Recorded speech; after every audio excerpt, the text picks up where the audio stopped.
Vamos orar agradecendo a Deus. Todo mundo pegou já a sua prova da lição de número 4. Vamos orar agradecendo a Deus. Pai, toma as nossas vidas nas tuas mãos. Confirma a tua graça, a tua presença, o teu querer. O teu poder esteja sobre nós como teu povo. Toma as nossas vidas, capacita-nos e ajuda-nos em o nome de Jesus Cristo. Nós precisamos de Ti. Fala conosco e ministra-nos em o nome de Jesus. Amém e? Amém. Amém. Glória a Deus. Glória a Deus. Amém. Deus abençoe a todos os irmãos e irmãs. Hoje estaremos estudando a lição de número 4. Lição de número 4.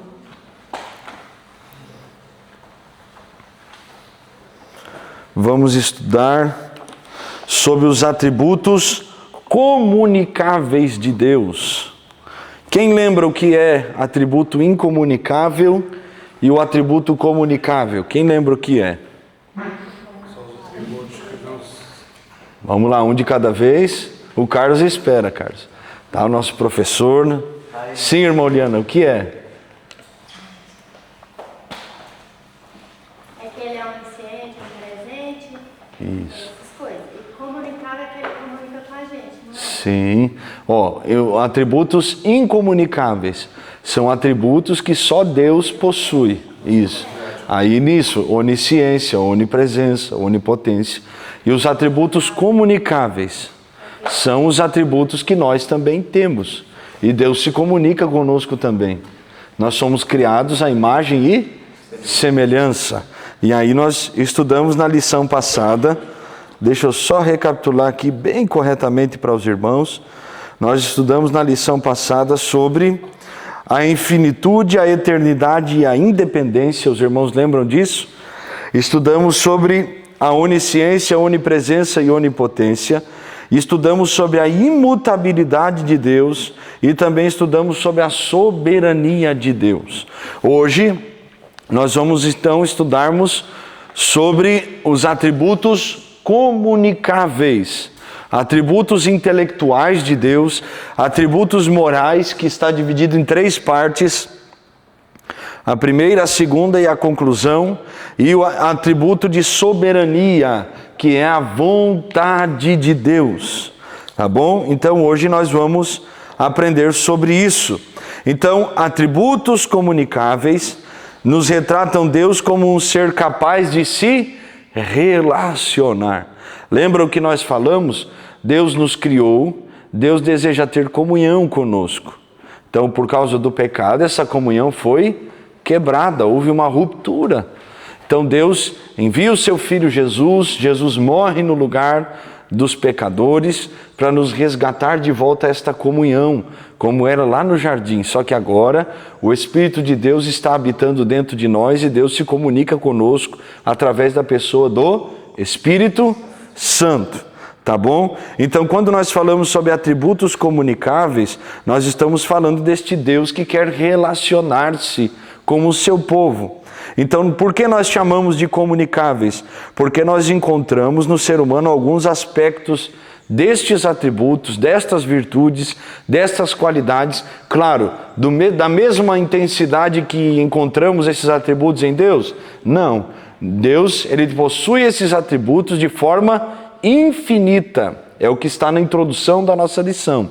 Mas o ser humano possui esses atributos de forma finita.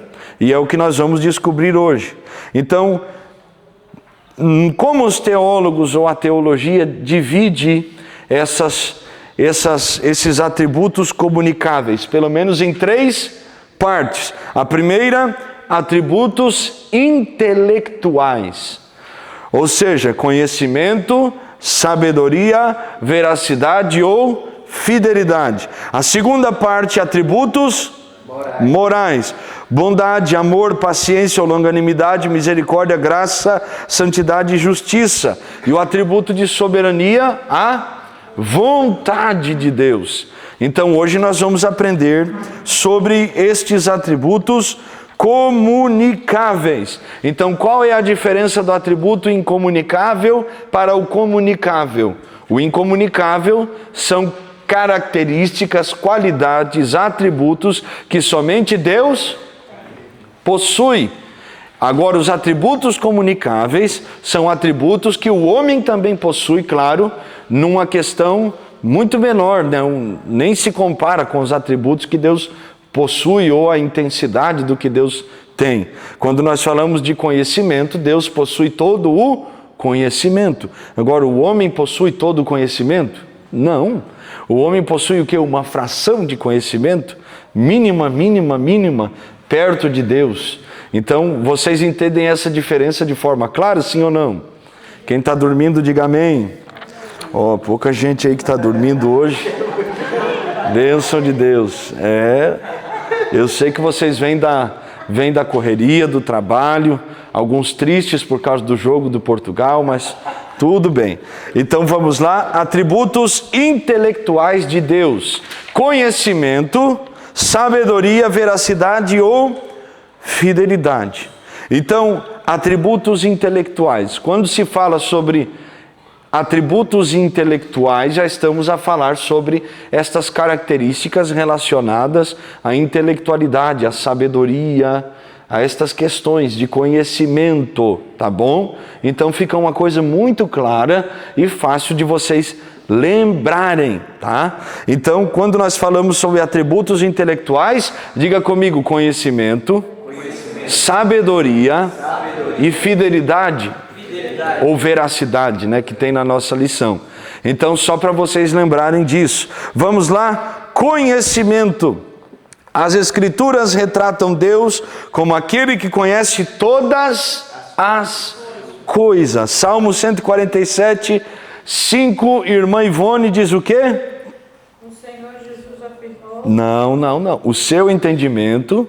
o seu entendimento não se pode medir. Isso. Então o Salmo 147, o verso 5 diz que o entendimento de Deus não se pode medir. Vocês viram a intensidade desse atributo. Então, ele é comunicável por quê? Porque o homem também pode possuir conhecimento, mas não desta maneira, tá bom? O conhecimento ou entendimento de Deus não há como mensurarmos, medirmos. O Senhor Jesus afirmou que nem mesmo um pardal cai sem o consentimento do Pai. Até mesmo os fios de cabelo de nossas cabeças estão contados, para que nós possamos entender qual é o nível de conhecimento de Deus. Então, Deus vê o cosmo, Deus vê o universo, não é o cosmo da irmã Ana, estou falando do cosmos, tá bom, do universo, as galáxias, eu vi que os irmãos começaram a rir, já sei, tá? Deus vê as galáxias, a Via Láctea, Deus vê a Terra, Deus vê os países, as nações, Deus vê as cidades, Deus vê as metrópoles, Deus vê as ruas, Deus vê as pessoas, Deus vê as formigas, Deus vê um grão de areia, Deus vê uma molécula, uma partícula, algo mínimo, aquilo que é invisível aos olhos humanos, mas Deus também vê, Deus também conhece. Então vocês entendem isso? O conhecer de Deus. Lembra? Ele é onisciente. Então quando nós falamos do conhecimento, nós estamos falando dessa onisciência. Porque esse conhecimento é um atributo comunicável. A onisciência é um atributo incomunicável. Então existe essa diferença. Tá bom? Mas Deus conhece. Glória a Deus por isso. Não é? E glória a Deus que Ele nos conhece. Algumas características do conhecimento de Deus. Vamos ver 4 características desse conhecimento. Primeira, arquétipo. O que é isso, meu Deus do céu? Vamos descobrir? É um conhecimento perfeito e absoluto. Arquétipo. Perfeito e absoluto conhecimento. Como diz Berkhoff, ele conhece o universo como ele existe, em sua ideia anterior à sua existência, como realidade finita no tempo e no espaço. E esse conhecimento não é obtido de fora, como o nosso. Deus conhece todos os detalhes. A segunda característica, então, do conhecimento de Deus é que, além de ser arquétipo, ele é um conhecimento intuitivo. O que é isso? O conhecimento de Deus não é adquirido. Ele não usa meios para conhecer coisa alguma. O seu conhecimento é imediato, porque não é resultado de observação. O conhecimento de Deus também é simultâneo, isso é, Deus vê as coisas na sua totalidade e não pouco a pouco como os homens. O conhecimento de Deus é completo e não parcial e fragmentário como o conhecimento dos homens. Então nós, para conhecermos algo ou alguém, nós temos que estudar, nós temos que conversar, nós temos que nos relacionar com aquilo, demanda de nós tempo. Mas quando se fala de Deus, Deus não precisa disso. É como quando nós chegarmos no céu, né, irmãos? Lá ninguém vai precisar explicar alguma coisa para nós. Eu vou olhar para o Wilton, eu vou saber que é o Wilton. Ninguém vai precisar dizer para mim, esse é o irmão Wilton, que era cabeleireiro, barbeiro, como é que é o nome? Peluqueiro, como diz na Espanha, né? Lá no Pingo Doce da Trofa. Não, eu vou olhar para ele e eu vou ter esse conhecimento. Eu já vou saber que é o irmão Wilton, que congregou na igreja. Claro que nós não vamos lembrar dos momentos ruins, porque no céu não tem tristeza. Mas nós vamos ter a ciência, o conhecimento, tá bom? E aí é o que eu quero explicar para vocês. Eu não vou precisar que ninguém me explique, mas eu vou ter esse entendimento por essa questão de intuição, né? O conhecimento intuitivo. Então Deus não precisa que estude sobre algo, sobre alguém, para que possa saber. O conhecimento dele vem porque ele é o Criador de todas as coisas. E além disso, a terceira característica do conhecimento de Deus, ele é abrangente, arquétipo, intuitivo e abrangente. Nada foge ao conhecimento de Deus. Então, ele conhece todas as coisas, todas as circunstâncias, todos os pensamentos dos homens, dos anjos e o dele mesmo. Então, Deus conhece. Então, vocês perceberam que, além de ser algo absoluto, completo, além de ele não precisar que ninguém lhe explique algo, ou que ele aprenda de algo porque ele já sabe, isso ainda engloba todas as coisas. E a quarta característica do conhecimento é que ele é exaustivo e infinito.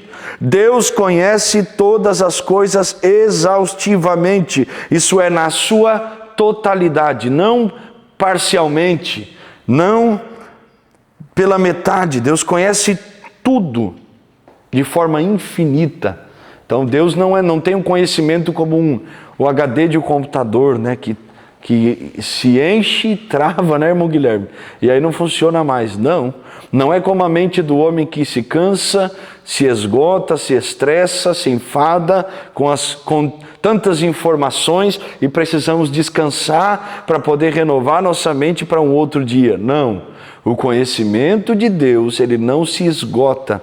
Eu vou usar essa linguagem antropomórfica, como nós já estudamos. É como se Deus tivesse uma memória infinita de tudo e não se esquecesse de nada. Vocês entendem isso? Então, quando nós falamos sobre o conhecimento de Deus, ele se revela de 4 maneiras diferentes. Arquétipo, vamos lá, intuitivo, abrangente e exaustivo e infinito. Então, atributos intelectuais, conhecimento de Deus. Qual o segundo atributo intelectual? Além do conhecimento, a sabedoria. Então, o conhecimento e a sabedoria de Deus, embora sejam estritamente relacionados, não são a mesma coisa. Diz Heber Carlos de Campos que em Deus o conhecimento é a causa e a sabedoria é o efeito. Então aqui o que o irmão Heber está a dizer é o quê? Que o conhecimento é o motivo e a causa é aquilo que se revela depois desta causa acontecer. Deus abençoe a irmã Ruth. Irmã Ruth, não foi hoje, mas que Deus lhe dê graça, em nome de Jesus. Tá bom? Ela vem até com a camisa do Portugal, é glória demais. No homem, nem sempre o conhecimento e a sabedoria estão juntos. Um analfabeto pode ser mais sábio que um erudito. E não pode? Ele pode ter o conhecimento da vida. Ele pode conhecer a melhor maneira de viver do que alguém que estudou para isso. Então são duas coisas diferentes. Então o conhecimento é adquirido por estudo, ao passo que a sabedoria é o resultado de uma compreensão intuitiva das coisas. Ambos no homem são imperfeitos, mas em Deus são perfeitamente absolutos. Os homens alcançam conhecimento por meio do estudo e a sabedoria intuitiva. Normalmente a sabedoria usa o conhecimento para servir a alguns propósitos determinados. O conhecimento é o entendimento das regras gerais, enquanto a sabedoria é o extrair conclusões gerais das regras particulares para um propósito definido.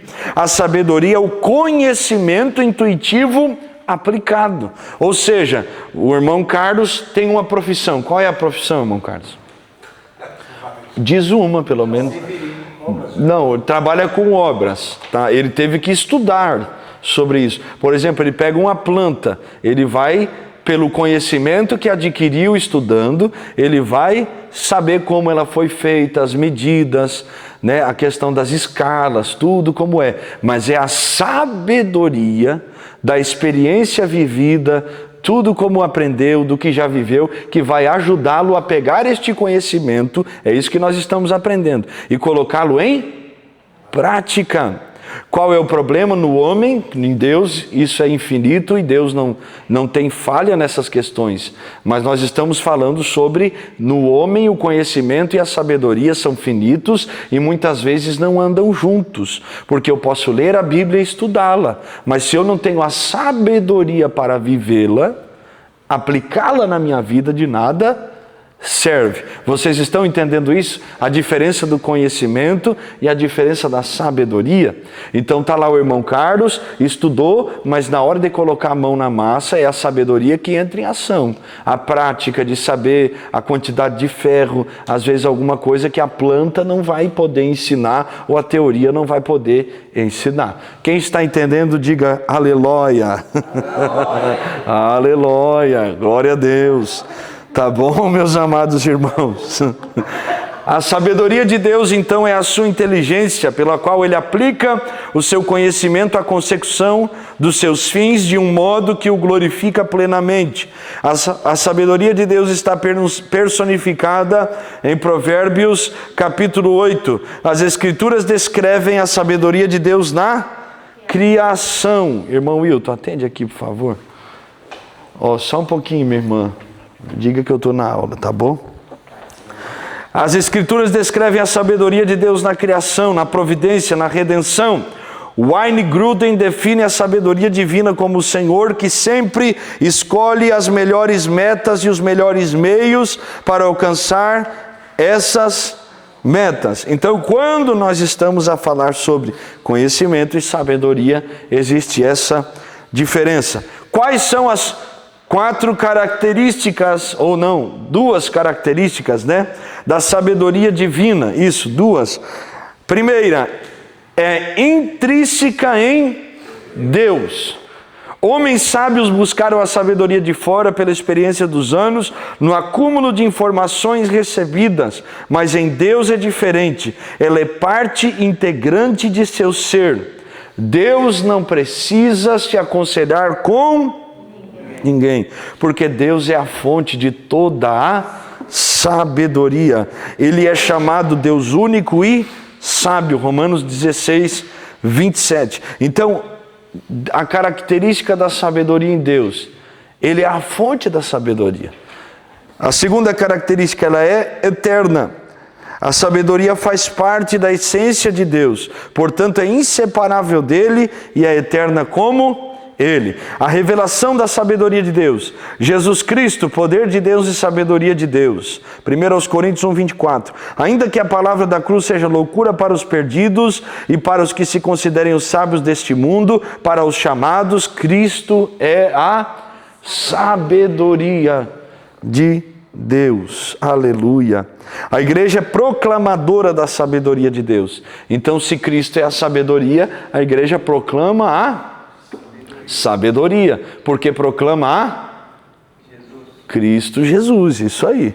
Compete à igreja a missão de proclamar a sabedoria que esteve oculta em Cristo. Efésios 3:10. Pela igreja, a multiforme sabedoria de Deus se torna conhecida agora dos principados e potestades nos lugares celestiais. Mesmo aos anjos e demônios, a sabedoria de Deus se torna conhecida através da igreja. Então a igreja é o veículo que Deus escolheu para que esta sabedoria fosse revelada ao mundo. Jesus Cristo fosse revelado ao mundo. Por isso que a mensagem do Evangelho, ela é importante de ser pregada na sua essência, porque Cristo é revelado em toda a essência bíblica. E nós vamos aprofundar muito nisso estudando sobre a cristologia, a manifestação de Cristo em toda a palavra de Deus.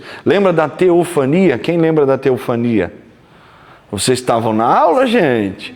Já não lembro mais, não? O que é a teofania? A manifestação de Cristo no Antigo Testamento. Então é um dos sinais da manifestação do Senhor, tá bom?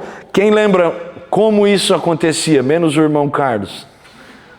Sim. Um anjo do Senhor, no caso. Um anjo do Senhor. No qual é a diferença aí do anjo do Senhor para o anjo normal? Porque eles prestavam ofertas, né? Isso. Sacrifício. Isso. O anjo do Senhor, quando era uma manifestação de Cristo no Antigo Testamento, se aceitava o sacrifício. Quando em adoração. Quando era um anjo normal, o anjo mesmo, ele não recebia o sacrifício. Muito bem. Very good, my brother. Aleluia. Tá bom? E tem uma diferença na Bíblia que nos ajuda, que é a letra maiúscula. Anjo do Senhor com a letra maiúscula. Tá bom? Vamos lá, vamos continuar. Estamos falando sobre a sabedoria de Deus. Agora o terceiro atributo intelectual de Deus. O primeiro é o conhecimento. Vocês estão devagar hoje, gente. Misericórdia. Foi o jogo? Foi? Misericórdia. Primeiro atributo intelectual, conhecimento. Segundo, sabedoria. E o terceiro? Veracidade ou fidelidade de Deus. Deus não é homem para que minta, e nem filho do homem para que se arrependa. Vamos lá. Números 23:19. O irmão Erickson diz que a verdade se manifesta em 3 dimensões. Primeiro, genuína.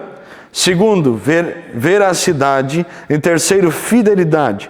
Embora pensemos que a verdade se manifeste em primeiro lugar no ato de dizer a verdade, a genuinidade é a dimensão mais básica da verdade. As outras duas derivam-se dela. A veracidade de Deus forma um marcante contraste com a desonestidade dos homens. Deus é perfeitamente fiel às suas promessas e aos seus propósitos. Então Deus, ele é verdadeiro, ele é fiel. A verdade de Deus faz parte da sua natureza divina. 2 aplicações que nos dão segurança podem ser feitas em vista do fato de ser Deus a verdade. A Bíblia apresenta alguns significados para a palavra verdade, entre eles verdade, veracidade, fidelidade, dignidade. Por isso que está relacionado verdade com fidelidade. Vamos lá. Deus é verdade no sentido metafísico. Como tal, distingue-se dos falsos deuses que são ídolos, nulidades. Quem sabe o que significa nulidade? Daquilo que é nulo. Tá bom? E mentiras. Em segundo lugar, Deus é verdade no sentido ético. No sentido que, sendo Deus verdade, sua revelação é plenamente confiável. Lembra do que nós falamos sobre a origem da moral? Nós falamos algo sobre isso. Não lembro se foi na segunda ou na terceira aula que nós tivemos, mas falei sobre a origem da moral, sobre as leis, os governos, pelo menos as constituições de leis que foram criadas, principalmente as que foram baseadas na Bíblia. Falamos sobre a moral, no sentido filosófico, a origem da moral em Deus, da natureza de Deus. Quem lembra disso? Então Deus ele é verdade, e Deus é verdade no sentido ético também. Terceiro lugar, Deus é verdade no sentido lógico, porque Ele conhece as coisas como elas realmente são. E em quarto lugar, Deus é fiel. Os deuses pagãos eram caprichosos e volúveis.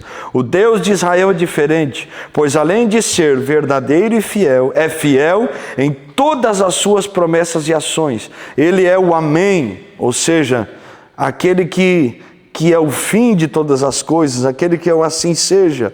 Embora usemos a palavra amém para expressar nossa fé no fato de Deus responder nossas orações, as ocorrências nas escrituras de palavras se baseiam em amém, abrangem uma gama ainda mais ampla de manifestação do poder e da fidelidade de Deus. O Senhor comprova a sua fidelidade ao cumprir as suas promessas. James Packer diz que a fidelidade de Deus ao lado dos outros aspectos da sua bondade gratuita, demonstrada em sua palavra, é sempre o terreno firme sobre o qual depositamos nossa fé e nossa esperança. Então hoje, na primeira lição, nós aprendemos sobre os atributos intelectuais de Deus, que são 3. O primeiro, o segundo e o terceiro, veracidade ou fidelidade. Vamos aprender sobre os atributos morais. E aí nós temos 3 lições a respeito disso.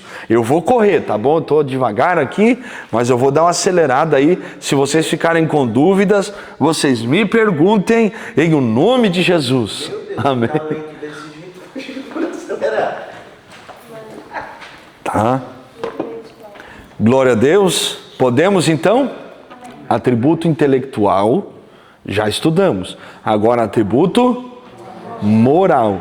É diferente, tá bom? Quando se fala sobre intelectualidade, nós estamos falando sobre os atributos comunicáveis. Então, o homem também possui essas características, mas de maneira finita. Deus possui de maneira plena, infinita. Tá bom? Então, quando nós falamos sobre atributos comunicáveis, estamos falando sobre os atributos intelectuais, os atributos morais e o atributo da soberania de Deus, que é a sua vontade, tá bom? Só para vocês terem uma colinha aqui. Glória a Deus.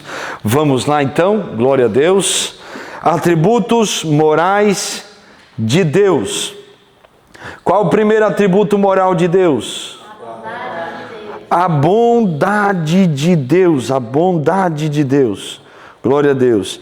A bondade de Deus no sentido bíblico inclui a benevolência, o amor, a misericórdia e a graça. A benevolência quer dizer a disposição para promover a felicidade.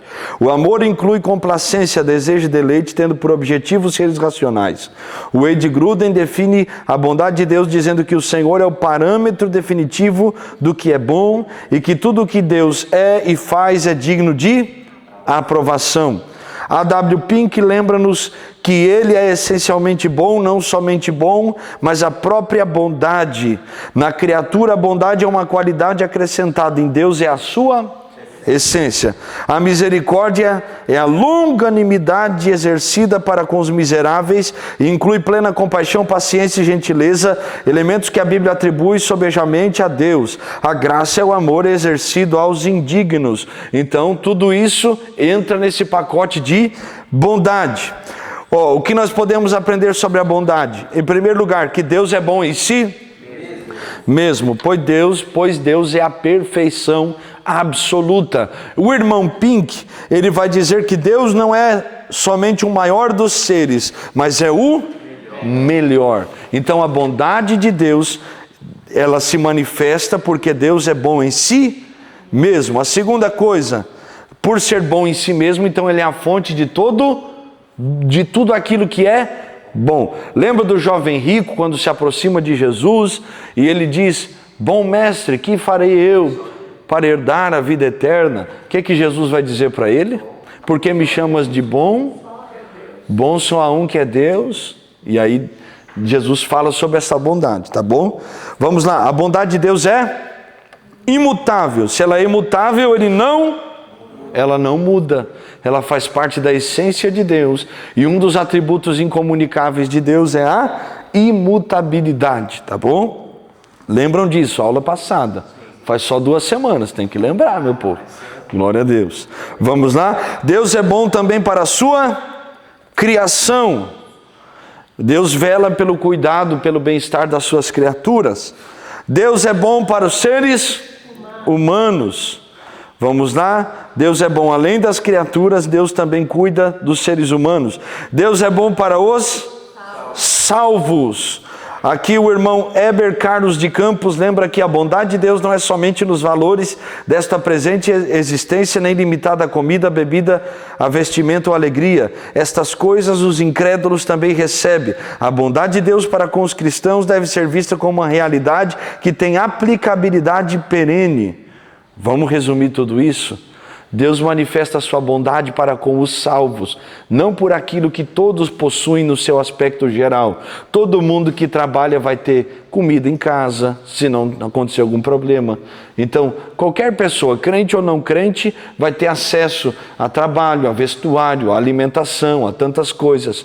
Mas a bondade de Deus se manifesta para com o seu povo, aqueles que servem o Senhor. No que? O Senhor é aquele que cuida, o Senhor é aquele que provê, o Senhor é aquele que está presente em todo o tempo, fortalecendo, animando, levantando e ajudando. Quem pode glorificar a Deus por isso? Glória a Deus.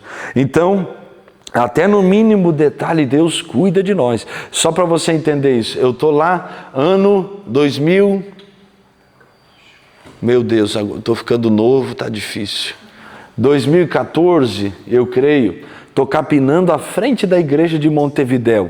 Era uma rua de chão batido, uma igreja muito simples.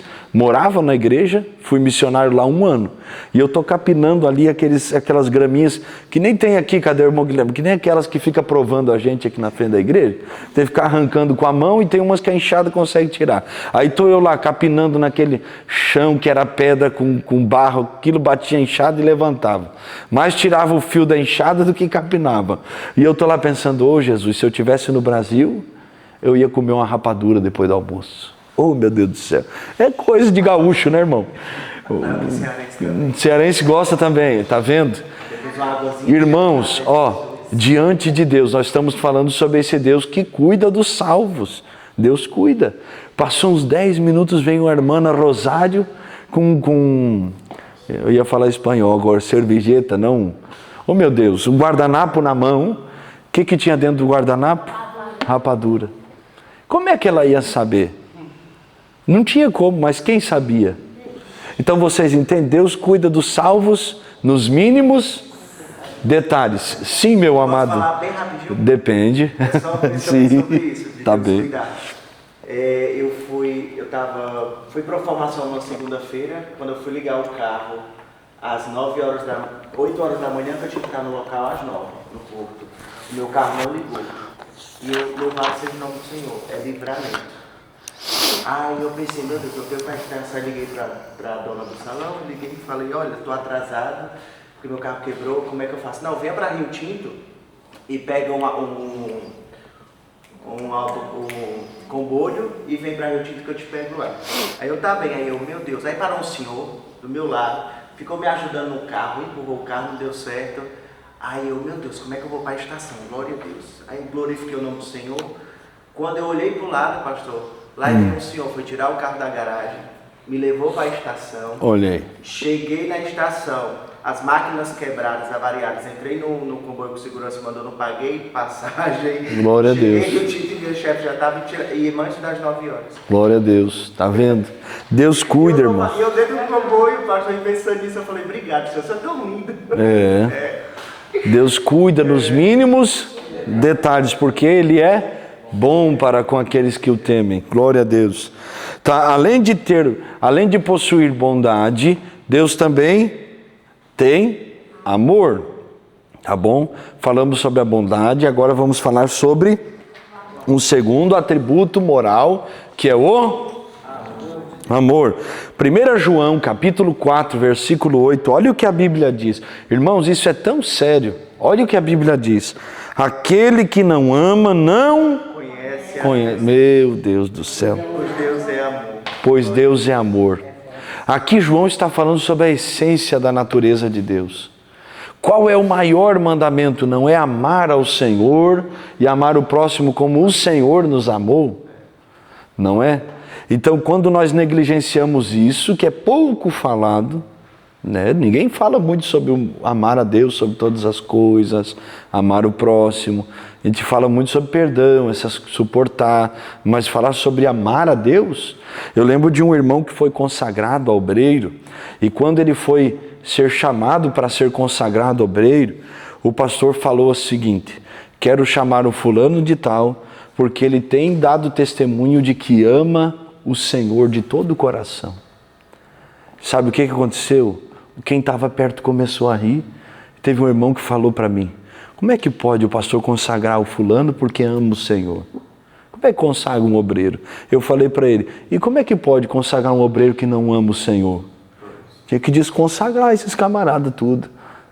Porque amar a Deus não é o maior mandamento? Eu perguntei a ele.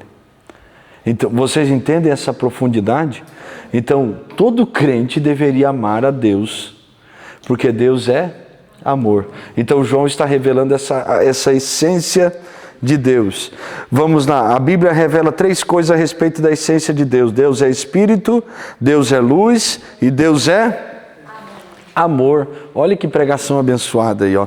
A Bíblia não diz apenas que Deus ama, mas que Deus é amor. Alguns teólogos dizem que o amor não é apenas um dos atributos básicos de Deus, mas a sua própria natureza. Millard Erickson define: em geral, o amor de Deus pode ser entendido como sua doação ou partilhar eterno de si mesmo.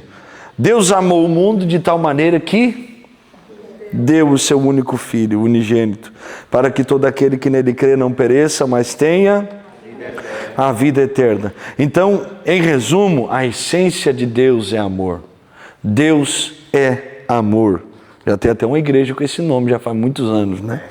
Então vamos lá? Então vamos aprender sobre isso. O amor de Deus não é fraqueza moral. Irmãos, quando nós falamos assim, Deus é amor, é lógico que o amor que nós estamos falando sobre o que Deus é amor, não é o entendimento de amor que nós temos tido atualmente. Um amor que passa a mão na cabeça, um amor falível, um amor que se preocupa tanto com o bem-estar que permite a pessoa fazer tudo o que quer. Nós não estamos falando sobre esse tipo de amor. Nós estamos falando sobre um amor perfeito. Um amor que não sofreu nenhuma corrupção moral por causa do pecado. É o amor puro, porque Deus nunca pecou. Deus não conhece o pecado. Tá bom? Então o amor de Deus não é uma fraqueza moral. Como assim? O amor de Deus é um amor santo que odeia o pecado. O amor de Deus é um amor justo que pune o pecado que odeia. Então vocês entendem essa diferença? Deus é amor em sua essência, mas Ele é amor, mas tem os seus princípios. O pecado nos separa deste amor de Deus, tá bom? Quais são as características do amor de Deus? Vamos lá? Esse amor é eterno. Vocês vão perceber que muitas desses atributos morais possuem essas características. Por exemplo, a bondade de Deus, não diz a Bíblia que dura de geração em geração. Então o amor de Deus também é eterno. Jeremias 31:3: com amor eterno eu te amei, por isso com benignidade te atraí. Então, segunda característica do amor de Deus, ele é imutável. Não há mudança no amor de Deus. O amor de Deus para com seu povo não teve começo e não terá fim. É como ele, de eternidade em eternidade. O argumento principal de Paulo para a segurança do crente é baseado no fato de que nada pode nos separar do amor. Eita coisa boa! Nada no passado, nada nos perigos do presente, nada no futuro. O amor de Deus não está sujeito a nenhuma vicissitude, nenhuma alteração, nenhuma mudança. Deus é amor. Em terceiro lugar, o amor de Deus é soberano. Este amor é autoevidente. Deus é soberano, consulta o seu próprio prazer e trabalha todas as coisas sob a deliberação da sua própria vontade. O pecador nada pode fazer para Deus o amar. O que havia neste pobre pecador para atrair o coração de Deus?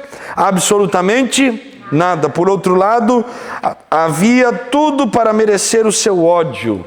Então, não podemos fazer nada para que Deus nos ame e não podemos fazer nada para que Deus não nos ame. Ele nos ama. Vocês entendem isso? Mas é lógico que Deus, por causa deste amor, não compromete a sua palavra. A quarta característica do amor de Deus, vamos lá só para você não esquecer, o amor de Deus ele é eterno, o amor de Deus é imutável, o amor de Deus é soberano, e agora sim, o amor de Deus é eficaz. É isso aí, gente. Somos amados aqui na terra por pessoas que em muitos casos são impotentes para nos ajudar, não podem fazer por nós o que gostariam de fazer. Seu amor é impotente, pois falta poder para fazê-lo eficaz. Dario amava Daniel, mas foi impotente de salvá-lo ou livrá-lo da cova dos leões. Lembra que ele vai para lá no outro dia perguntar: por acaso o Senhor teu Deus não te há livrado, Daniel? Então, mas nós somos amados pelo Todo-Poderoso, para quem nada é difícil ou impossível. Então o amor de Deus ele é eficaz, ninguém pode impedir o amor de Deus. Que coisa tremenda, não é?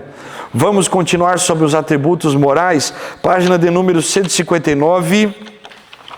Vou correndo, que tem muita coisa boa ainda. Glória a Deus.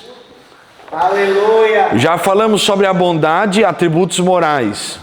Bondade, amor. Vamos dar continuidade falando sobre paciência ou longanimidade. Características que têm desaparecido na humanidade. Paciência, meu Deus do céu. Né? Hoje eu estava a dirigir no porto, meu Jesus amado. Isso era 6 da tarde. Que coisa tremenda.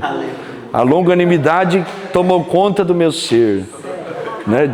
E eles buzinavam da direita e da esquerda, e eu olhava para eles, oh glória, Só para frente, nem só adorando a Deus.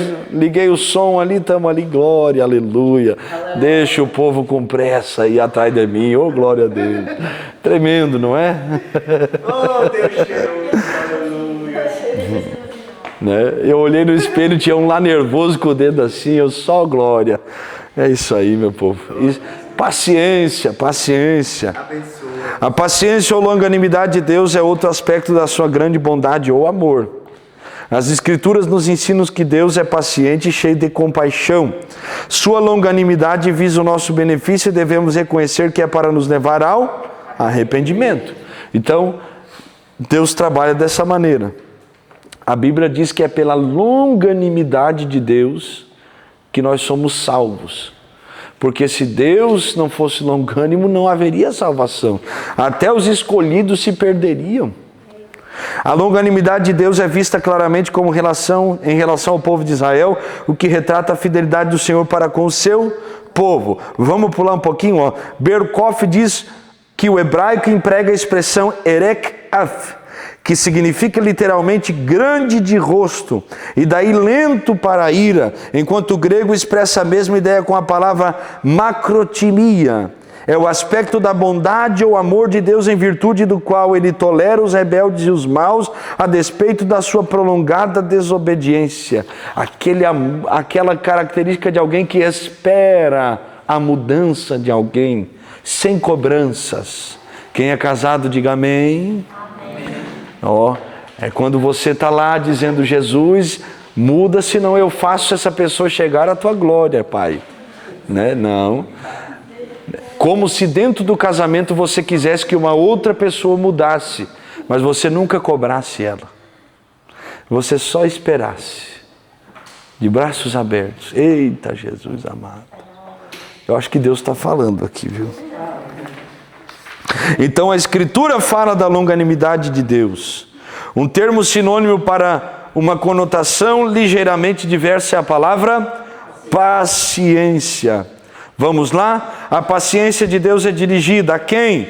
Aos ímpios e aos filhos de Deus. Então Deus tem paciência. Vamos lá, mais uma característica. A misericórdia de Deus. Isso aqui é tão lindo também, ó.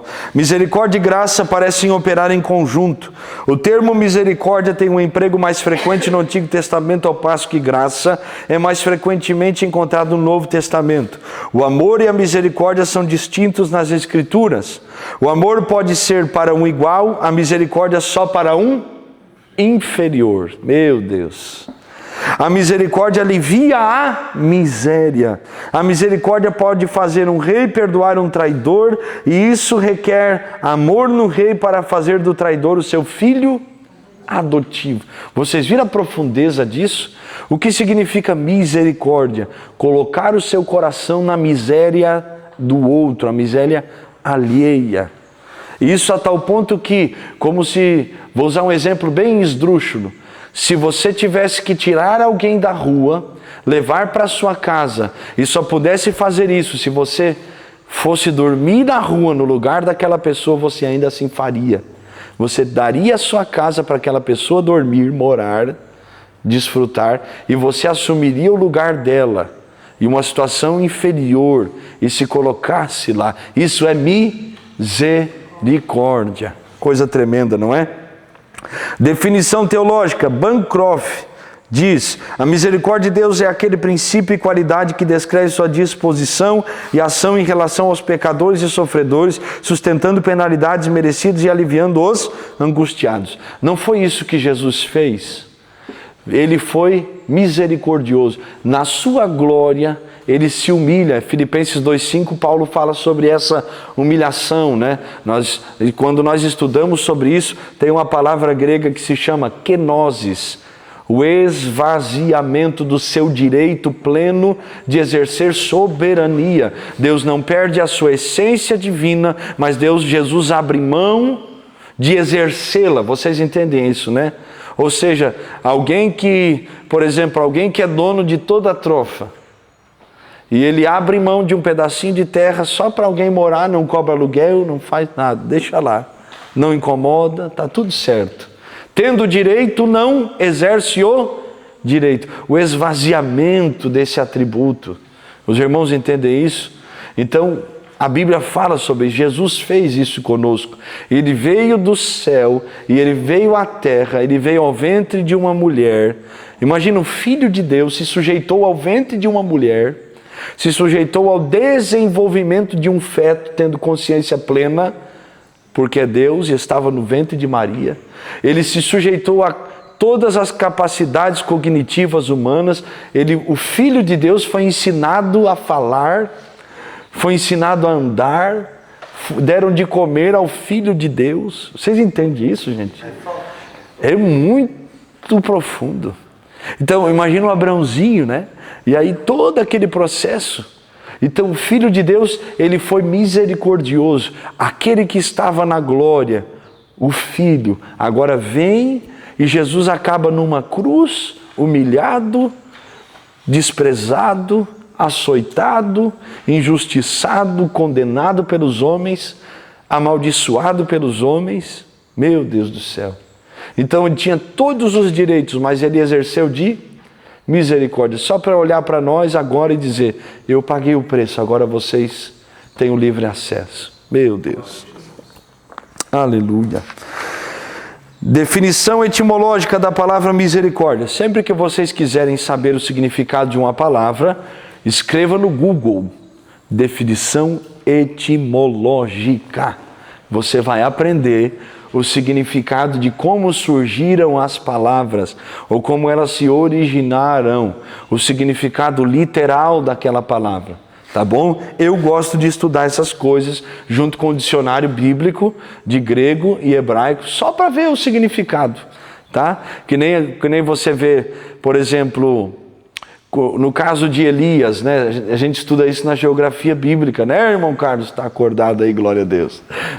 Está distante, glória a Deus. E aí Deus manda ele primeiro para onde? Para o arroio de Querite, não é? Depois manda ele para Sarepta. Aí você começa a estudar na geografia bíblica o que é o Querite. Querite era um arroio que era estreito, mas era profundo. E aí vem as aplicações. Então Deus muitas vezes nos manda para lugares estreitos para nos dar profundidade. E o que significa sarepta? E aí o lugar onde Deus trabalha, e Deus também nos leva ao trabalhar, ao moldar de Deus, a refinaria. Já viu? Isso traz aquela ideia de peneira, né? Quando coloca a terra na peneira para tirar as impurezas e começa a peneirar o homem. Então Deus trabalha tudo isso dentro dos significados etimológicos das palavras. A gente aprende muita coisa, tá bom? Então, sobre misericórdia significa ter o coração na miséria. A palavra hebraica mais usada para misericórdia é chesed. Outra palavra expressa terna e profunda compaixão é rachan, às vezes traduzida por terna misericórdia. A Septuaginta e o Novo Testamento usa a palavra grega eleus para designar a misericórdia de Deus. Características da misericórdia de Deus: 2, grande e imutável. Vamos lá, mais um atributo moral: graça de Deus. Graça é a palavra-chave do cristianismo. O irmão James Parker diz que a ideia da graça, pois, é a chave que abre o Novo Testamento. É a única chave capaz de abri-lo, sem importar quão bem conheçamos o fraseado do Novo Testamento. Não podemos penetrar em seu significado enquanto não conhecermos algo acerca do que é graça. O que significa graça? Favor imerecido. Nós vamos descobrir aqui, a etimologia da palavra graça. Vem de caris. Inclui também o significado, vamos lá, é o mesmo significado de amor, né? A graça é a concessão de bondade a alguém que não tem nenhum direito a ela, um favor imerecido. Então, embora a Bíblia fale muitas vezes da graça de Deus como salvadora, ela também faz menção dela no sentido mais amplo. A palavra graça expressa a ideia de que Deus age por bondade espontânea para salvar os pecadores. A Bíblia diz que é a bondade de Deus que leva os homens ao arrependimento. Deus amando o não amável, fazendo uma aliança com eles, perdoando-lhes os pecados, aceitando-os, revelando-se a eles. A importância da doutrina da graça. Irmãos, aqui tem tanta discussão teológica e tanta heresia relacionada a isso por causa da conhecida hipergraça. Ou seja, você pode pecar e isso não vai lhe separar deste favor imerecido porque você jamais mereceu.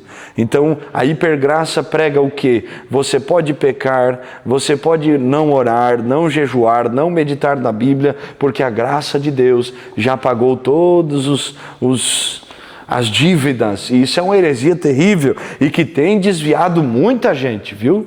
Muita gente.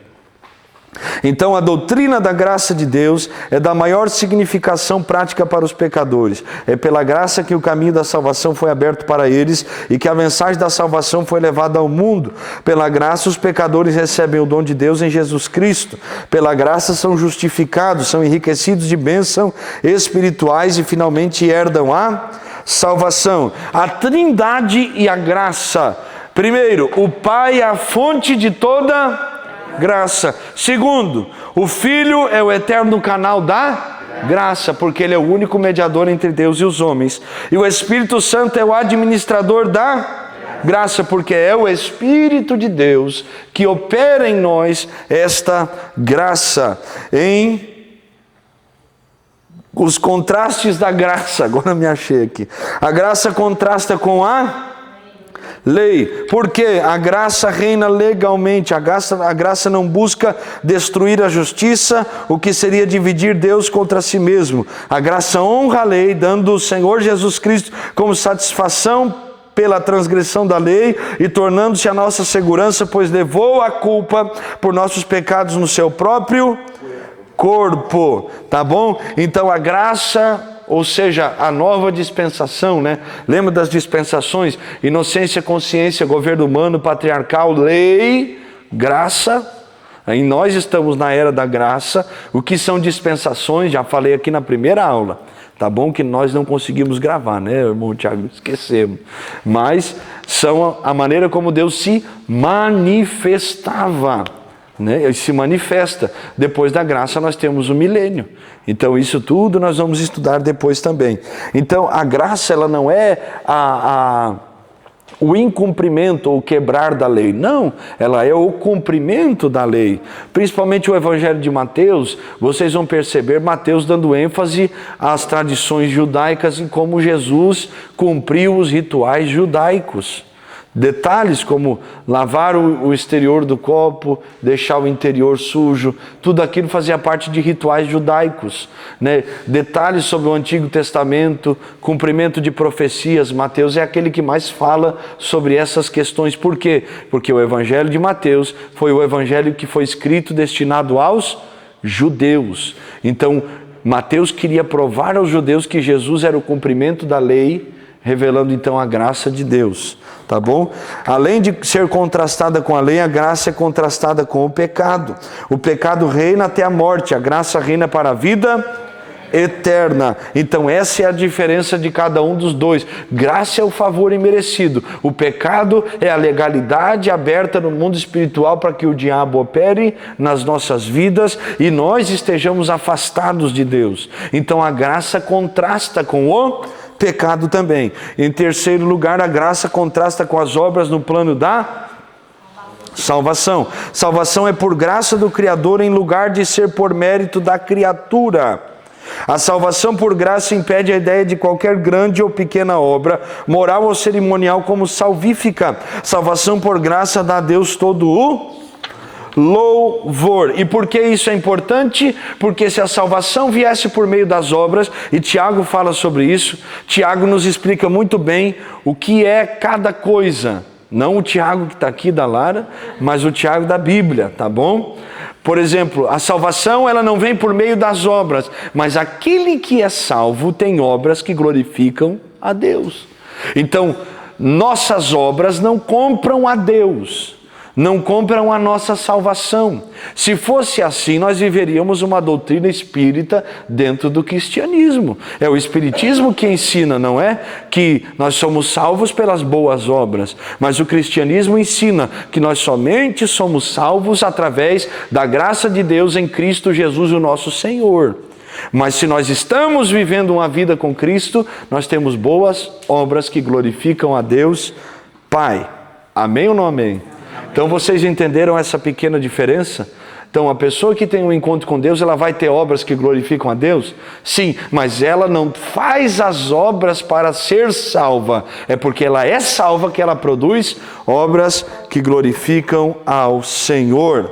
Aleluia! Texto de número 4 e última lição do nosso livro. Tá bom? Não tem 5. Tem? Então nós já vamos chegar lá, viu? Vai dar tudo certo.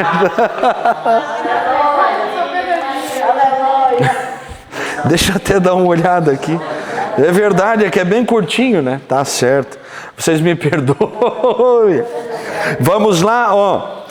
Estamos falando sobre os atributos morais. Já falamos sobre bondade, já falamos sobre amor, já falamos sobre longanimidade, já falamos sobre a misericórdia, já falamos sobre a graça e agora nós vamos falar sobre a santidade de Deus. Como é importante isso, nós entendermos o que é a santidade. A santidade é um atributo moral de Deus. O apóstolo Pedro, na sua primeira carta, ele chega a dizer, né, tomando a primeira pessoa, Deus falando, sede santos, uma citação do Antigo Testamento, porque eu, o Senhor, sou santo. Então, o Senhor nos chama a santidade. Amém? E nós devemos entender que a santidade, então, é um atributo de Deus, atributo moral. A santidade é um atributo moral por excelência de Deus. Várias vezes Deus é chamado nas Escrituras de o Santo, porque Ele é a pureza absoluta. A santidade de Deus é o paradigma de todas as distinções morais. O bem é aquilo que Deus quer, o mal é aquilo que resiste à sua vontade e contraria, divergindo a sua natureza. A santidade, então, segundo Godet, a santidade é aquele atributo em virtude do qual Deus faz de si mesmo o padrão absoluto de si mesmo. Owen diz que esse atributo é transcendental e, por assim dizer, permeia os demais e lhes dá brilho. É o atributo dos atributos. Deus é glorificado em santidade, portanto devemos adorá-lo na beleza da sua santidade e celebrar a memória da sua santidade. Disse Charnock: o poder é a mão ou braço de Deus, a onisciência os seus olhos, a misericórdia as suas entranhas, a eternidade a sua duração, mas a santidade é a sua beleza. Oh, glória a Deus. Então vamos lá, definição etimológica da palavra santo, vem de Kadash, ou dependendo das variações Kodesh, Kadosh, que significa cortar ou separar. É uma das palavras mais proeminentes do Antigo Testamento e aplicada primariamente a Deus. A mesma ideia é comunicada pelas palavras agiazo ou agios, ou até agilos, dependendo da tradução, a transliteração da palavra. Sua ideia fundamental é de uma boa posição, de uma posição ou relação existente entre Deus e uma pessoa ou coisa. Definição teológica. A ideia bíblica da santidade de Deus é dupla. No sentido original, denota que Ele é absolutamente distinto de todas as suas criaturas e é exaltado acima delas em majestade infinita. A santidade de Deus é um dos seus atributos transcendentais. Pode-se lhe chamar dos seus atributos, pode-lhe chamar majestade santa de Deus em passagens como Êxodo 15:11, 1 Samuel 2:2, Isaías 57:15 e Oséias 11:9. Para Wayne Grudem, dizer que Deus tem como atributo a santidade é dizer que Ele é separado do pecado e dedica-se a buscar a sua própria honra. É essa santidade que Otto, em sua importante obra A Ideia do Santo, considera como aquilo que é mais essencial em Deus e que ele designa como o luminoso, desperta no homem o sentimento de nulidade absoluta, uma consciência ou sentimento da criaturidade, ou seja, a condição da criatura. Então a santidade de Deus o eleva sobre todas as demais criaturas. Tá bom? Em relação ao homem, como vamos comparar Deus? Não há como. Ainda mais quando falamos sobre essa pureza. Então, qual é a definição ética? A santidade de Deus tem também um aspecto especificamente ético nas Escrituras. A ideia fundamental da santidade ética de Deus também é de separação, mas nesse caso, separação do mal moral, isso é do pecado, porque Deus não tem pecado. A santidade de Deus não deve ser só um assunto de estudo, mas um convite para que participemos de sua justiça e o adoremos. Os 4 seres viventes no Apocalipse não têm descanso nem de dia nem de noite, proclamando: Santo, Santo, Santo é o Senhor Deus, o Todo-Poderoso, aquele que era, que é e que há de vir. Então, além de ser um atributo de Deus, também é um convite para todos nós. Vamos lá, mais um atributo moral de Deus, além de santidade, justiça. Justiça. Esse atributo está estritamente relacionado com a santidade de Deus. William Shedd fala da justiça de Deus como modo de sua santidade. Strong ele chama simplesmente de santidade transitiva. Dunfield e Van Cleave definem assim: a retidão de Deus é a sua santidade em ação e a justiça é a sua retidão em reino e governo. No Novo Testamento, as palavras retidão e justiça são traduzidas do mesmo termo grego. Lembra sobre quando nós falamos sobre traduções e nós falamos sobre, no português, essa transliteração do grego, do hebraico, que existiam 8, 10 significados em cada palavra, e aí o tradutor buscava traduzir isso de 2 maneiras. A primeira, de forma literal, palavra por palavra, como está, mas também a segunda forma de tradução, a tradução pela ideia do texto, segundo o que está escrito dentro de um contexto. Então, por isso que às vezes acontece uma palavra ou outra, mas o significado sempre deve ser o mesmo, tá bom? Vamos lá, vemos isso na definição da palavra justificação, que significa o ato de declarar alguém reto. Em Romanos aprendemos sobre uma forma de retidão do homem separado da lei. Na lei foi feita a provisão para a purificação através do sistema sacrificial. Paulo em Romanos 3, 21 ao 26 declara 9 bases para a retidão. Na Bíblia a retidão é vista como um padrão ético ou moral. A retidão de Deus é tanto o seu caráter quanto o modo como ele opta por agir. Então Deus é reto no seu caráter ético e moral e, portanto, é nosso paradigma para determinar nossa posição em relação a Ele. Então, a justiça de Deus muitas vezes é confundida com esta retidão ou também definida como um braço da sua santidade. A justiça de Deus é o instrumento pelo qual Ele exerce o seu governo. Deus é justo porque Ele sempre age de acordo com a sua santa natureza e vontade, estabelecendo leis para governar as alianças que os homens têm uns para com os outros em sociedade. Os 4 primeiros mandamentos referem-se à adoração e aos serviços divinos, mas os outros 6 dizem respeito à forma de as pessoas tratarem umas às outras. Deus lida conosco com justiça e devemos tratar as pessoas com retidão. Vamos lá, distinções aplicadas à justiça de Deus. Primeira, justiça governamental. É a retidão que Deus manifesta como rei que exerce domínio absoluto, moral, no mundo e também espiritual. A segunda justiça remunerativa. A retidão de Deus na execução de lei relaciona-se com a distribuição de bênçãos e de punições. Então Deus é justo. Gálatas 6:7, a Bíblia fala sobre essa justiça, porque diz que Deus não se deixa escarnecer, que de tudo aquilo que o homem semear, disso também ceifará. Então vocês perceberam que a justiça muitas vezes se confunde com a santidade de Deus ou como uma manifestação deste atributo moral. Aleluia ou não aleluia? Aleluia. Glória a Deus. Vamos lá, então o que Jesus está falando em Mateus 6,33, buscar em primeiro lugar o reino de Deus e a sua justiça, faz mais sentido. Se a justiça é um atributo moral de Deus, pelo qual Ele exerce o seu governo, o seu reino se manifesta, então quando Jesus está falando sobre o reino de Deus, está falando literalmente sobre o governo de Deus e a justiça do reino de Deus. Vocês viram como tem um significado maior? E às vezes a gente passa por cima e não entende. Quando Jesus está falando sobre buscar em primeiro lugar o reino de Deus e a sua justiça, está falando sobre a justiça que é um atributo moral de Deus que nós devemos buscar para termos dentro de nós, já que é um atributo comunicável, então ela se manifesta no homem, na mulher de Deus, de forma finita, porque Deus possui essa justiça de forma infinita.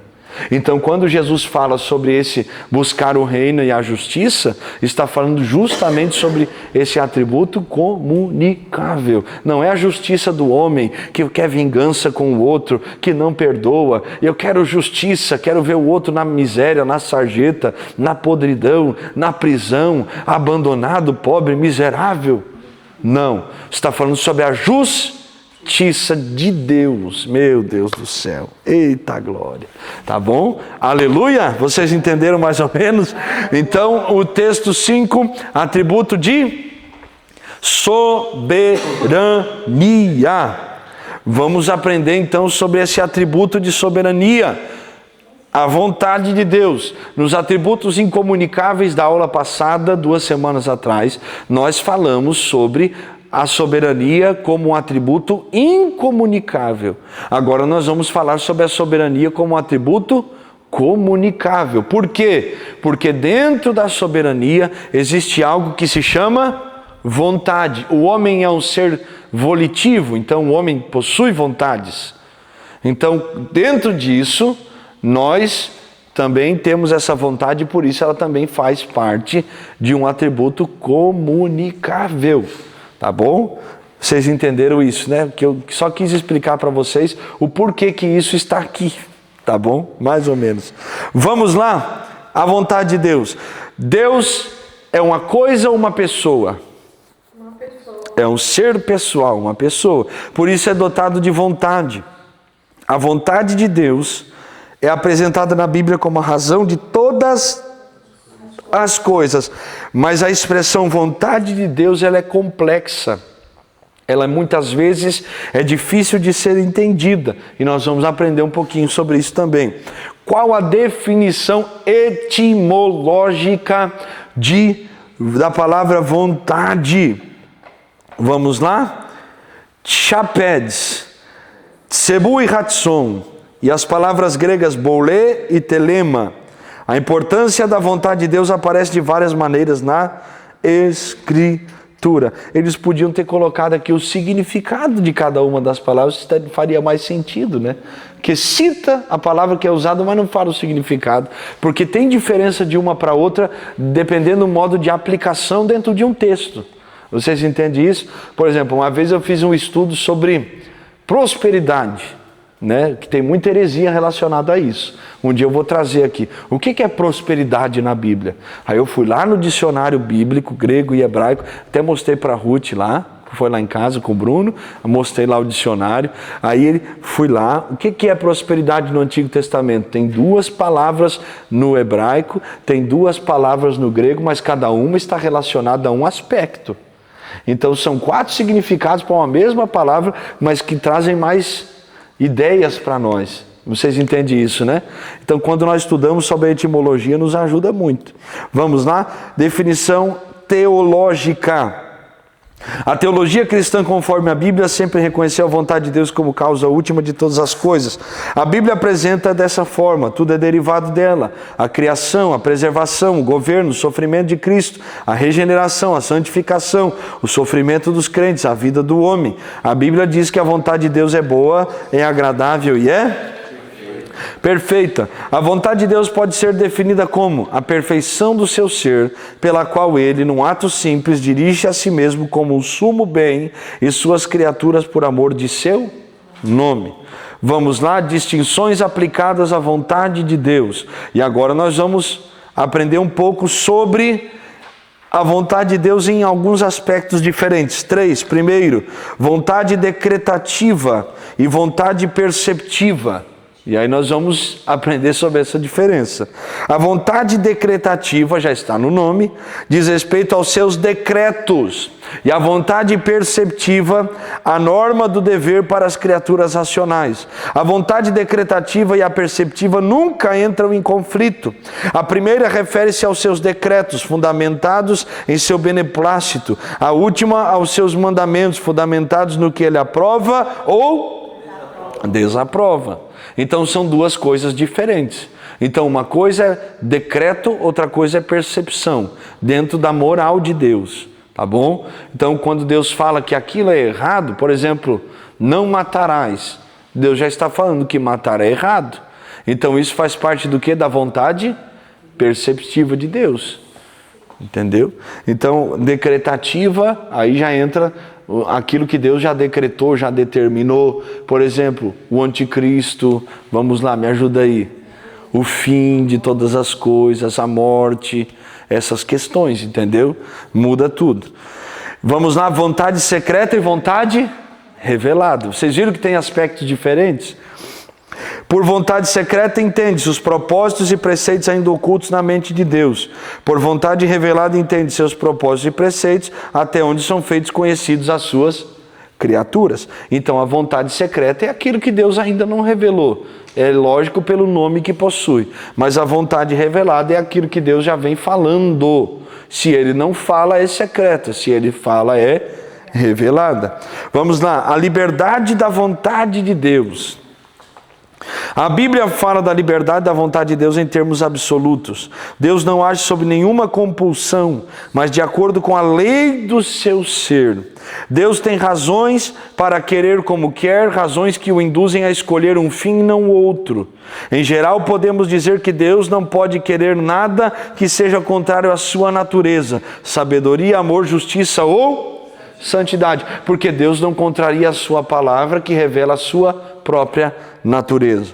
Vamos lá, procurando descobrir a vontade de Deus. E aqui são alguns conselhos para nós a respeito desta vontade. Lembra que nós já estudamos sobre a vontade ativa e a vontade permissiva de Deus, que também entra nessa questão quando nós abordamos lá na lição anterior dos atributos incomunicáveis sobre a soberania de Deus, que eu usei um exemplo de A.W. Tozer do navio, dentro do navio livre-arbítrio, mas o destino do navio já está dentro da vontade decretativa de Deus.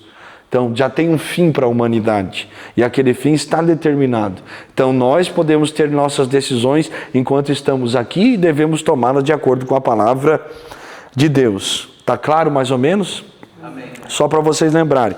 Procurando descobrir a vontade de Deus. É o desejo de todo cristão descobrir a vontade de Deus para a sua vida. A Bíblia nos exorta a buscarmos a vontade de Deus. Entendendo que é possível conhecer algo sobre os desígnios do Senhor, surgem os questionamentos. Como saber se esta é a vontade de Deus para a minha vida?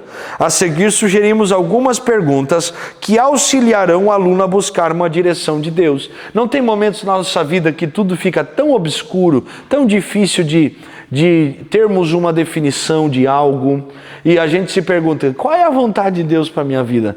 Né, Maria João? Será que Jesus quer que eu case? As perguntas que surgem. Será que é da vontade? Não, mas será que é da vontade de Deus que eu mude de cidade? Vai falando. Né, irmão Wilton? Será que é da vontade de Deus que eu case? Ô, Jesus, será? Será, Jesus? Qual é a vontade? Não, a gente não. Quem aqui já se perguntou qual é a vontade de Deus sobre algo? Todos nós, não é? Será, irmão Tiago, irmã Lara? Irmão Gabriel, será, irmão Gabriel? Então, algumas coisas que nos ajudam. Primeiro, nos perguntarmos: é legítimo o que eu pretendo fazer? Como assim? O que contraria a palavra de Deus não deve ser praticado. Por exemplo, aí eu quero saber a vontade de Deus, mas vai lá e mente. É legítimo mentir? Não. Dentro de um atributo moral de Deus que é a sua veracidade, então nós sabemos que é um atributo comunicável. Se Deus é verdade e Deus é fidelidade, então eu também não posso viver em mentira. Então, quando eu quero viver a vontade de Deus, eu tenho que viver de forma legítima. Né? Tem gente que diz, Deus me disse que é da vontade dele. Eu vou contar para vocês, vocês não vão nem se escandalizar, nem rir. Mas tem muita gente que chega no pastor e bota a culpa em Deus de coisas que eles não têm coragem de assumir. Pastor, Deus me mandou sair dessa igreja. Digo, meu Deus, e tem horas que eu já pensei, mas faz um mês que chegou. Como é que Deus muda de ideia tão rápido, né? Mas eu não questiono, abençoo, vá com Deus. Será que Deus falou mês passado e hoje mudou de ideia? Vocês entendem isso? Então é legítimo, né? Ou um irmão uma vez, pastor, Deus me mandou namorar com o irmão. Amém, irmão? Deus abençoe então. O problema é de vocês, né? Façam o que é bíblico, não pule etapa, o conselho que eu dou para todo mundo. Está namorando, não está casado. Então tem que ter respeito, diálogo, aproveitar a conversa. Não é, irmão Tiago? Lembra que eu falei sobre isso, né? Eita glória. Tá? Aí passa 2 semanas, pastor, Deus falou comigo que não é mais esse irmão, é o outro. Meu Deus. Não, vocês entendem isso? Aí fica uma pergunta para nós, é legítimo? Não. A pessoa é casada e ela diz, Deus me mandou casar com outro fulano que é o marido da outra irmã. É legítimo? Vocês entendem isso? Agora eu vou fazer outra pergunta. Alguém que diz assim, Deus me mandou mentir. É legítimo? É bíblico? E quem é o pai da mentira? Então são perguntas que nós devemos fazer para saber se é da vontade de Deus. Por quê? Irmãos, olha aqui o exemplo. O que as Escrituras desaprovam não deve ser feito nem mesmo que um anjo desça dos céus, tá bom? Mas eu fui orar e teve um anjo que me mandou matar o fulano para casar com a mulher dele. Não, irmão. É o anjo caído mesmo, Satanás. Foi Davi. Não, o Davi sem Jesus. Então vocês entendem isso? Irmãos, nós estamos rindo, mas tem tanta coisa que acontece, né? Quem já olhou o Worship Fails, já botou no YouTube lá, não vou dar spoiler, tá bom? Mas quem já viu lá momentos engraçados em igrejas, tu vê cada coisa, irmão. Não, eu vou mandar no grupo para vocês. Não, cada coisa. Deus, por exemplo, tem uma famosa irmã que diz, Deus me falou que as irmãs que usam maquiagem são do diabo, vão para o inferno. Meu Deus do céu. Deus mandou falar um Feliz Natal, hein? Tem isso também. E ele chorou, né? Não dá para saber. Pode ser que ele pediu isso a Deus. Vai saber, aí é que tá, né? Então, aí é que vocês entendem isso? Então, a pergunta que nós podemos fazer, é legítimo o que eu vou fazer? Por exemplo, não, eu vou orar para saber se é da vontade de Deus em roubar um banco.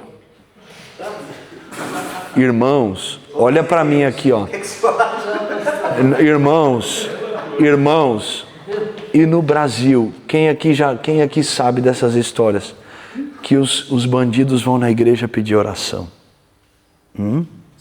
E não é verdade? E não é? Tá lá os traficantes no culto, sentadinho com as armas encostadas na parede da igreja. Tá? É abençoar o assalto, abençoar o tráfico. É para Deus proteger a vida dele. Durante aquele ato. Aí é que está. A pergunta é, é da vontade de Deus assaltar? Se não roubarás. O pastor, quando a gente fala assim de fazer esses negócios de legítimo, a gente pergunta, o que eu vou fazer? Vai glorificar o nome do Senhor? Isso, é bíblico. Não é? Então, tá fora. Mas aí tem uma questão. Tem pessoas que têm ignorância a respeito das Escrituras porque não lê a Bíblia. Por que eu insisto com vocês, irmão? Quantas vezes eu já falei no culto de ensino, lê a Bíblia, crente? Por quê? Porque depois qualquer um fala qualquer coisa, os irmãos acreditam. E acontece. Às vezes vem um revelamento lá, só porque o irmão diz, eis que te digo de mim mesmo. Não é? Não, e é sério, gente. Só que Gálatas 1:8, Paulo fala que ainda que um anjo desça do céu e pregue outro evangelho, seja anátema, maldito. Eu usei exemplos exuberantes, né? Que todos nós sabemos que não são bíblicos. Mas e aquelas coisas que são mínimas, que produzem destruição no meio da igreja, no meio de famílias, no meio do povo de Deus? Em casamento, em família, em relacionamento de pais e filhos. Pastor, eu já coisas que são tão... nós se entendermos um bocadinho o que é Deus, há coisas que são óbvias, nem é preciso grande conhecimento, as pessoas vão atrás. Assim, é completamente... nem é anti-bíblia, é anti-Deus mesmo. É anti-Deus. E a pessoa vai atrás daquilo assim, de uma maneira que é... Não dá para entender, não dá para perceber, mas isso entra aquela parte que nós falamos no início, que é o conhecimento e a sabedoria. É o conhecimento e sabedoria. Há muita gente tem sabedoria sem ter o conhecimento, mas consegue receber de Deus algo que conseguem distinguir o que é do que não é. E há pessoas que têm muito conhecimento e não conseguem saber. E tem quem não tem nenhuma das coisas também. Nós uma rebelião, por exemplo, em cima do altar. A pessoa pode estar cheia de conhecimento, mas não tem a sabedoria. Deus, não sabe quem é Deus, não sabe nada. Mas é isso que eu ia entrar nesse assunto agora. Por quê? Eu fui aconselhar uma pessoa essa semana. Um irmão tem por exemplo, um irmão é líder de uma igreja em algum lugar, tá? Não é daqui, então vocês não vão conhecer, tá bom? E ele tem uma falha, mas não é uma falha moral. É uma falha às vezes porque não foi ensinado, não tem consciência, não é algo que a pessoa faz de errado porque sabe que é errado. Entendeu? Às vezes, que nem alguns irmãos não têm o hábito de ler, às vezes tem uma dificuldade de ler uma palavra, de pronunciar alguma coisa. Então não é um pecado. Então o que esse irmão fez? Saiu ligando para todo mundo e falando desse irmão. Porque o fulano tinha que estudar mais. Porque não sei o quê, mas gerou um problema na igreja. Problema. Entendeu? A pergunta que eu fiz para ele foi, irmão, mas isso que tu fez é bíblico? Aí ele, pastor, não pensei nisso. Eu digo, pois é, mas olha o tanto de discórdia que tu já semeou, seu filho do Zé Tanás. É bíblico. Aí, irmã Ruth, entra aquela questão, né? É da vontade de Deus, mas é legítimo, entende? Que nós conversamos. Então, vocês entendem isso? Que às vezes a pessoa está semeando contenda, está que nem aquelas fofocas no círculo de oração. Aqui não tem, né, irmão? Irmãos, vamos orar pelo irmão Wilton, que o irmão Wilton me falou que está assim. Mas o irmão Wilton falou para a pessoa, não para o círculo de oração inteiro. Entendeu? Aí vai orar, Senhor, ajuda o irmão fulano que confessou aquele pecado, Senhor, lá naquele lugar, com aquela pessoa. Meu Jesus amado, contou para todo mundo. É legítimo, vocês entendem isso? É bíblico. Outra coisa, vai me edificar para eu saber se é da vontade de Deus. Vai me afastar de Deus ou vai me aproximar de Deus? Vai me levar a crescer espiritualmente ou me estagnar? Tá? Será que essa amizade que eu tenho é de Deus? Mas ela me leva para Deus ou ela me afasta de Deus? E até crente, irmão, às vezes tem que fugir deles, viu? Misericórdia. Tem que vigiar, porque tem uns crentes que mais esfria a gente na fé do que anima, viu? Do que anima. Então tem que tomar esse cuidado. Então, para nós sabermos a vontade de Deus, terceira pergunta, vai glorificar a Cristo o que eu pretendo fazer? Jesus vai ser glorificado. Paulo não disse 1 aos Coríntios 10:31, quer comais, quer bebais ou quer façais qualquer outra coisa, façais para a glória de Deus. Então, isso que eu vou fazer vai glorificar a Deus? Por exemplo, vou usar um exemplo agora que veio na minha cabeça, não sei porquê. Por exemplo, eu passo na frente da casa de alguém, tem um pé de limão lá. Aí eu vou roubar os limões? É pecado. Não é roubar, né, pastor? Deus. Então, aí é que tá. Aí é que tá. Calma, irmã Mariana. Não confessa, tá? Calma.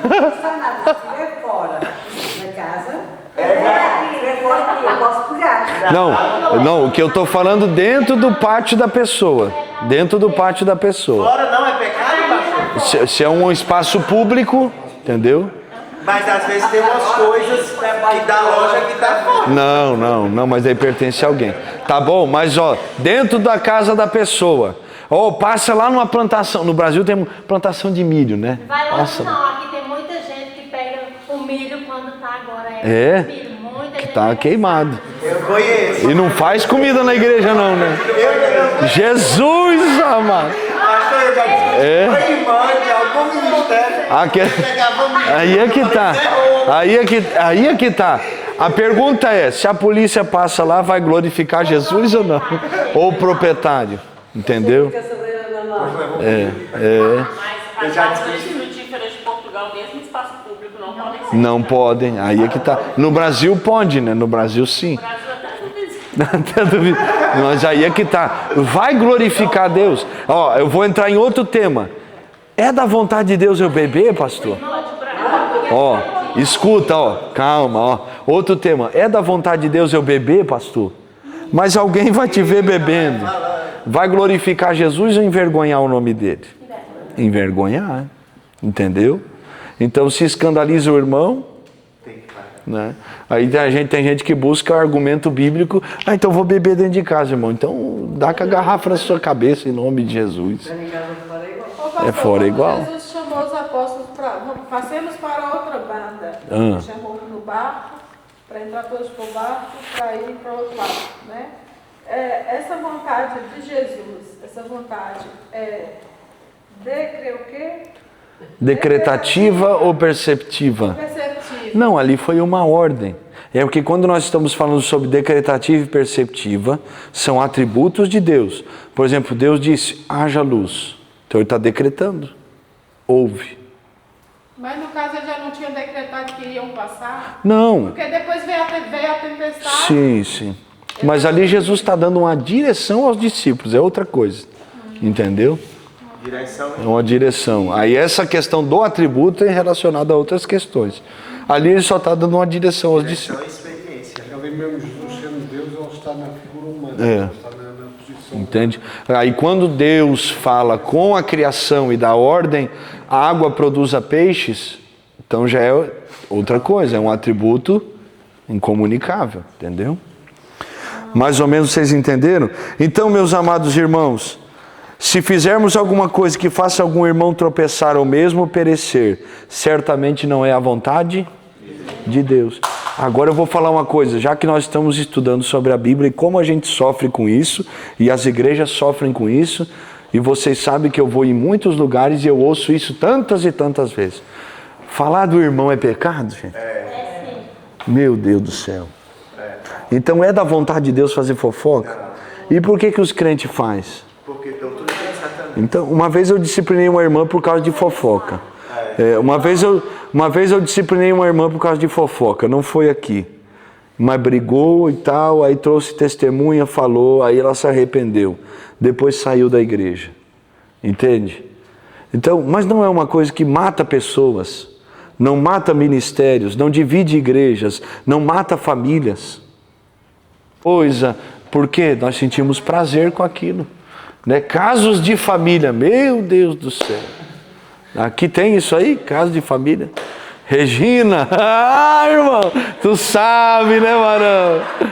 Mas o que tem ali? Só briga, gente. Só briga, discórdia, barraco, confusão. Traz prazer, tá bom? Vamos lá? Princípios básicos para compreendermos a vontade de Deus. Sim, minha irmã Maria. Já até fechei o livro. Voltando a isso que eu é normal, não acho fofoca, se uma pessoa perguntar para aquela pessoa que já não vê há muito tempo, ou não sei o quê, podia pertencer ou pertencia à igreja. Sim. Acho que isso não é fofoca, querer saber se está bem ou não, isso não é. Não, mas isso aí é por exemplo, aí vai fazer um comentário. Como é que está o irmão? Pelo que eu sei, o irmão está bem ou não está? Está com problema de saúde? Mas aí não é afetar o caráter da pessoa, entende? Por exemplo, a irmã Maria está uns dias sumida, ou viajou, né? Que nem viajou esses dias. A irmã Maria está desviada. Não, irmão, para com isso. A irmã Maria só foi ali visitar ali a família, o parente. Tá? Lá no Rio Grande do Sul, lá já pega o telefone, pega aqui e fala com ele aqui. Tem paciência. Não, eu tô falando, então não precisa falar. Glória a Deus, Pai do Senhor. Tá? Mas a questão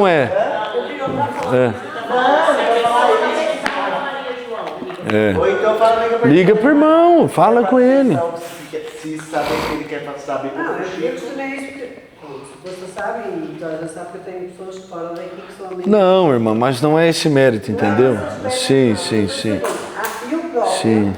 É verdade, aquele casal, ao ter um casamento, não está cá, ou já está aí. Sim. Isso não é fofocar, é Sim. saber. Não. Mas aí, por exemplo, aí o pecado está no quê? Por exemplo, aconteceu alguma falha com aquela pessoa. Aí você propagar falha. Entendeu? Ou propagar um escândalo, alguma coisa assim. Aquilo que vai impedir aquela outra pessoa de continuar crendo no Senhor, de perseverando. Ela vai mim, Maria, tu sabe que fulano estava... Aí é o perigo. Lá no Rio Grande do Sul nós temos um ditado, viu? Lá no Rio Grande do Sul, lá nós falamos assim, tu viu, não sei o quê. Lá nós temos um ditado assim, quando a pessoa chega e diz, tu viu, tu já saiu, entendeu? Tu já fugiu, tu não ficou ali. Que dali para frente só para trás, entendeu? Você acredita que, olha... Vigia. Você acredita que eu estava no carro e o Espírito Santo começou a ministrar algo particular da Bíblia e tal, começou, aí quando eu cheguei no salão, a irmã não veio fuxicar que eu estava do que foi ministrado. Olha aí. Mas eu não veio falar uma fofoca que ela soube, mas em relação do que o Espírito Santo tinha ministrado ao meu coração. Aí tu já pegou ela na curva. Não, eu falei que eu quero saber. Não, mas foi algo específico mesmo. Então, já podia ministrar, Deus falou comigo, eu estava no carro. Por exemplo, hoje eu fui lá em Monção. Então, isso. Hoje eu fui lá em Monção buscar esse negócio aqui que eu vou precisar de ajuda para instalar. Tá, eu tô indo no carro, Deus está ministrando uma palavra no meu coração, tal. E eu tô lá, para um pouquinho o carro, anoto uma coisinha, segue mais um pouquinho, para de novo, aí eu lá anoto e tal. Aí eu chego no lugar onde eu vou buscar, os irmãos são crentes, pastor, ora por mim. Pastor, tem uma palavra para nós? Aí eu pensando, Jesus me fez lembrar daquela palavra no carro. Aí eu começo a falar da palavra que eu estava no carro e Deus começa a falar com eles através daquilo. Então, que amanhã vocês vão saber se vocês virem no culto, glória a Deus. Tá bom? E ali Deus começou a mover, mas o Senhor conhece o coração e ministra as palavras. Só para nós terminarmos, que já deu as 10 horas, misericórdia. Princípios básicos para compreendermos a vontade do Senhor. Então, para sabermos a vontade de Deus, é bíblico, é de Deus, está na palavra, fere os atributos morais de Deus, fere os atributos de santidade, de amor, de justiça, fere ou não? Então, para sabermos a vontade de Deus, nós precisamos o quê? Ter uma vida em harmonia com a palavra de Deus. Se eu não leio a Bíblia, se eu não dedico tempo à leitura bíblica, como eu saberei o que é certo ou o que é errado? Vocês entendem isso? Tá bom? Então, vamos lá. Segundo princípio, uma vida cheia do Espírito Santo. Uma vida cheia do Espírito Santo vai ter o quê? Discernimento espiritual. Tá? Não é aquela coisa de uma semana você está com Jesus na campanha de oração lá na igreja e na outra semana, vou usar uma expressão bem gauchesca, lá no bailão. Como é que fala por aqui? Na discoteca. Tá? Na noite, na zona? Zona de onde eu venho é outra coisa, mas tudo bem. Zona é noite. Tá bem. Não, zona de onde eu venho é outra coisa, mas tudo bem. Zona Sul. Tá bem? Então vocês entenderam? Então a vida cheia do Espírito Santo é aquilo que eu ministrei no estudo ontem. A constância, a disciplina, a busca contínua, mesmo falhando, porque nós vamos falhar, mas decidir continuar e perseverar. E terceiro princípio para entendermos a vontade de Deus é uma vida envolvida com o reino de Deus. É o que eu ministrei no estudo ontem. Descobrir os dons que Deus lhe deu e usar isso para abençoar a vida de alguém. Por isso que existe a igreja, porque é na igreja que Deus vai nos usar para aliviar a dor de alguém que precisa. Tá bom? E quando nós não entendemos isso, nós vivemos para nós. Mas quando nós entendemos isso, nós vamos entender a vontade de Deus para a nossa vida. E vamos sempre estender a mão para alguém, ajudar alguém, abençoar a vida de alguém. Amém, meus amados? Vamos agradecer a Deus. Terminamos o livro. Oh, glória! Vocês estão na prova na próxima aula entregue, viu? Vamos agradecer, Pai, em nome de Jesus. Toma as nossas vidas debaixo do Teu sangue, das Tuas mãos, da Tua graça e da Tua misericórdia. Senhor, nos ajuda, nos capacita. Toma cada um de nós que está aqui, os que verão esse vídeo de estudo bíblico, de teologia sistemática pelo YouTube, depois confirma a Tua graça sobre cada um e que a Tua presença esteja sobre nós que somos o Teu povo. Assim nós oramos, te agradecemos em nome de Jesus. Amém. E temos oração agora. Se animemos, meu povo. Oh, glória a Deus. Vamos orar.